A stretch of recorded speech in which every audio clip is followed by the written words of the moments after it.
சொல்லப்படுகிற உலக வர்த்தக கழகம், உலகின் வர்த்தகத்தை தீர்மானிக்கிற கழகம். தமிழ்நாட்டில் ஓடுகிற பஸ்ஸுக்கு என்ன கலர் பெயிண்ட் அடிக்க வேண்டும் என்பதை அவன் தீர்மானிக்கிறான்.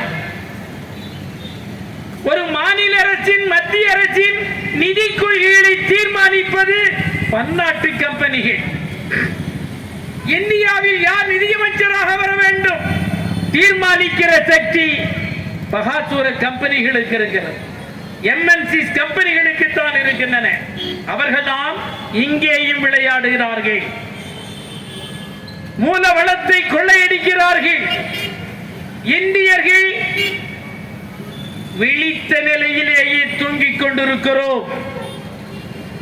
நீங்கள் விழித்த நிலையிலேயே உங்கள் நாட்டின் இயற்கை வளம் மலிவான விலைக்கு நாம் வாக்களித்து தேர்ந்தெடுத்த ஒன்றிய அரசாங்கம் அந்நிய கம்பெனிகளுக்கு தாரை பார்த்து கொண்டிருக்கின்றன.